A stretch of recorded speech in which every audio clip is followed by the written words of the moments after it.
പക്കുവിൻ്റെ പ്രഭാത ചിന്തകളിലേക്ക് സ്വാഗതം. ഓക്കെ, അതില്ലേ ഈ ഡോക്ടർ ആവാൻ പഠിച്ചണ ഓരോ കാര്യങ്ങളില്ലേ, മറ്റേ അതിൻ്റെ ഓരോ സംഭവങ്ങൾ അതെത്തിനാണ് നമുക്ക് പഠിപ്പിച്ചത്. മനസ്സിലായില്ല. അതായത് ഡോക്ടർ ആവാൻ പഠിച്ചവർക്ക് പഠിപ്പിച്ചെടുത്ത പോലെ പിന്നെ എന്തിനാണ് നമുക്ക് പഠിപ്പിച്ചത്? നമ്മൾ ഡോക്ടർ ആവണില്ലല്ലോ, അപ്പം എന്താണ് ഇതിൻ്റെ യൂസ്? സ്കൂൾ തലങ്ങളിൽ പഠിപ്പിക്കുന്നതിനെ കുറിച്ചാണോ ഈ പറയുന്നത്? അതെന്തിനാന്ന് വെച്ചിട്ടുണ്ടെങ്കിൽ എന്താണ് ഒരു എക്സാമ്പിൾ പറഞ്ഞോ? എക്സാമ്പിൾ പറയുകയാണെങ്കിൽ സ്കൂളിൽ ബയോളജി പഠിപ്പിക്കുന്നതിനെ കുറിച്ചാണോ ഈ പറയണത്? ബയോളജി പറയുകയാണെങ്കിൽ പിന്നെ ഡോക്ടർ ആകുമ്പോൾ പഠിച്ചിട്ട് കുറച്ച് കാര്യങ്ങളില്ലേ. എന്ത് കാര്യമോ? ഈ ഇതിന്റെ ബോഡി ഇങ്ങനെ തരും, എന്നിട്ട് അതിൻ്റെ ഉള്ളത്തെ സാധനങ്ങൾ ഇങ്ങനെ പഠിച്ചു. അതന്നല്ലേ ബയോളജി? ബയോളജി അതല്ലേ.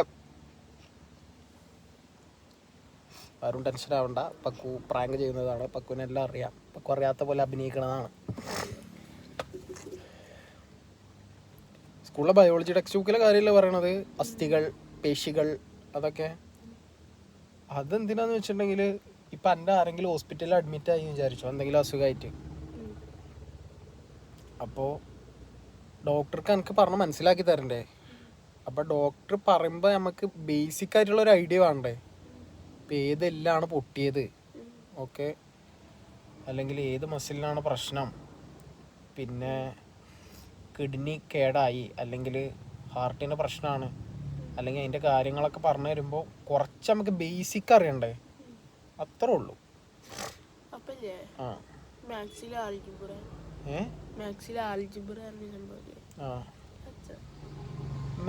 അതായത് പറഞ്ഞത് ശരിയാണ്.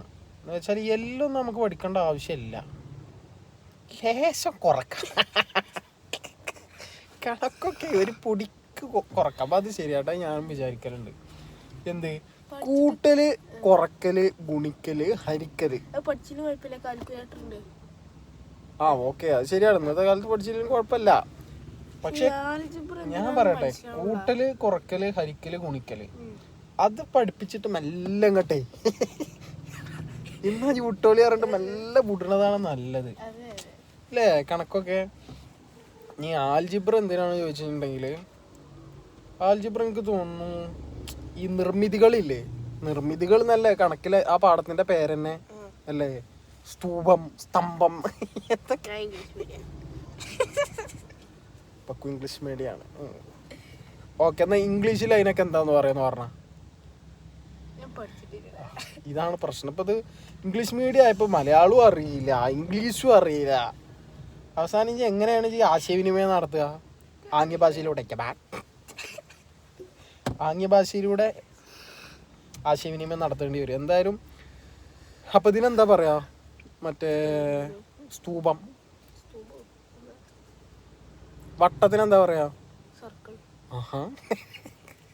ரொம்ப വളർന്നിട്ടെ. അപ്പം എനിക്കറിയാം. അപ്പം എന്തായാലും അങ്ങനത്തെ ഈ നിർമ്മിതികളുടെ എന്താ പറയുക, നിർമ്മാണ പ്രവർത്തനങ്ങളിലൊക്കെയാണ് തോന്നുന്നു എനിക്ക് ഈ ആൽജിബ്രയും അതൊക്കെ മതി. അത് ഓൽക്ക് പഠിപ്പിച്ചു കൊടുത്താൽ മതി. അത് ഞാനും ആലോചിക്കലുണ്ട്.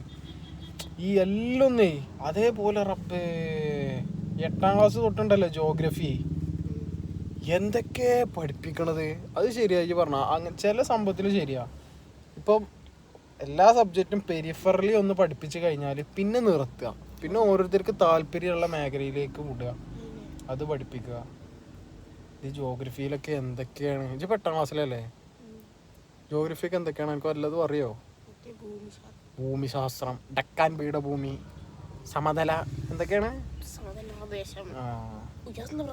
താഴ്ന്ന പ്രദേശം, എല്ലാ നദികളുടെ പേര്, പിന്നെ എന്തൊക്കെയുള്ളത്? കാലാവസ്ഥ. അത്രയൊന്നും പഠിക്കേണ്ട കാര്യമുണ്ട് എനിക്ക് തോന്നുന്നില്ല. ഇതൊന്നും ആവശ്യമില്ലേ? മനസ്സിലാവണില്ല. ഓക്കെ, ഇനി ഇതുപോലത്തെ എന്തെങ്കിലും പ്രഭാത ചിന്തകളുണ്ടോ? ആലോചിച്ചൊക്കെ. അപ്പോൾ ഇന്നത്തെ പ്രഭാത ചിന്തകൾ ഇവിടെ പൂർണ്ണമാകുന്നു. പ്രഭാത ചിന്തകൾ നിങ്ങൾക്ക് വേണ്ടി അവതരിപ്പിച്ചത് പക്കു. പക്കുവിനിന്ന് പരീക്ഷയാണ് ഉച്ചയ്ക്ക് ശേഷം. പ്രഭാത ചിന്തകളിൽ മുഴുകി പഠിക്കാൻ പോലും പറ്റിയിട്ടില്ല. അപ്പോൾ പക്കുവിന് എല്ലാവരും വിജയാശംസകൾ നേരുക. അതെ അതെ ശുഭപ്രതീക്ഷയോടെ പക്കു